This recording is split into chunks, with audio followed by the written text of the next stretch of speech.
Bonjour à tous. L'enjeu de cette vidéo, c'est qu'en 3 minutes et quelques, vous compreniez pourquoi et comment les banques ont le pouvoir. Si j'y parviens, partagez-la. Qui crée la monnaie que nous échangeons tous les jours? C'est une question fondamentale. Qui que vous soyez, vous dépendez d'elle pour vous vêtir, vous nourrir, vous loger. Nous dépendons tous de la monnaie et pourtant certains ont le pouvoir de la créer.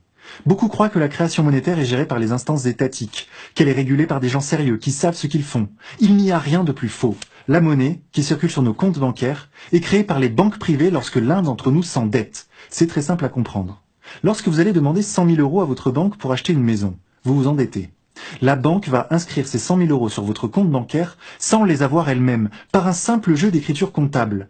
Aussi fou que cela puisse paraître, elle crée la monnaie à partir de rien. Elle a ce pouvoir. Vous allez donc payer votre maison avec cet argent nouvellement créé, qui va passer sur le compte du vendeur de la maison. Ce dernier va ensuite, par exemple, se payer un restaurant. Le restaurateur va rémunérer son employé, qui va lui-même acheter autre chose, et ainsi de suite. Tout ça à partir de la monnaie créée par votre banque à partir de rien. Cette monnaie passe de main en main, elle entre en circulation. C'est ce qu'on appelle l'argent-dette. Votre propre argent, l'argent que vous avez sur votre compte en banque actuellement, si on retrace son cheminement, il provient initialement de quelqu'un qui s'est endetté auprès d'une banque et qui bosse pour rembourser sa dette. Et lorsqu'il aura fini de la rembourser, par son labeur à la sueur de son front, comptablement, il y aura destruction monétaire. Donc pour qu'il y ait toujours de la monnaie en circulation, il faut en permanence que des gens, des institutions ou des États s'endettent auprès des banques privées. La dette est le moteur du système économique actuel. Sans dette, pas de monnaie. Et il faut toujours plus de dettes. Pourquoi? Parce que quand la banque prête 100 000, nous devons rembourser 105 000. Et oui, il faut aussi rembourser les intérêts qu'empoche la banque. Mais la banque ne les a pas créés au moment de notre emprunt, puisqu'elle n'a créé que 100 000.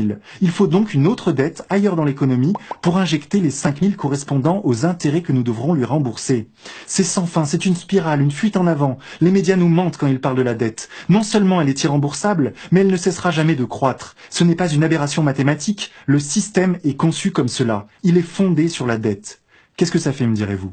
Mais c'est très grave que les choses fonctionnent ainsi. Car au fond, une dette, c'est quoi? C'est un rapport de subordination. Si moi, demain, parce que vous ignorez que l'oxygène est libre, j'avais le pouvoir de vous louer de l'oxygène contre intérêt, vous auriez tous une dette envers moi. Vous auriez à travailler pour me rembourser l'oxygène que j'aurais indûment privatisé et que je vous aurais prêté. Vous seriez mes obligés. Eh bien, pour la monnaie, c'est la même chose. Les banques privées nous louent l'argent qui circule dans l'économie.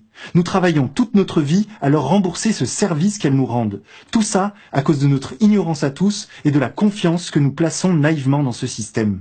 Parce qu'on nous a fait croire que l'économie c'est compliqué et que ça ne regardait que les spécialistes, nous avons laissé aux banques privées le pouvoir incommensurable de créer la monnaie dont nous avons tous besoin et qui devrait être un bien public, régulé par des instances démocratiques, voire même créé de façon totalement décentralisée. Voilà pourquoi nous sommes pieds et poings liés au système financier. Nous avons laissé nos dirigeants politiques privatiser la planche à billets, privatiser la monnaie. Oui, l'euro est une monnaie privée, produite par des banques privées. Et qu'est-ce qu'on doit en conclure de tout ça?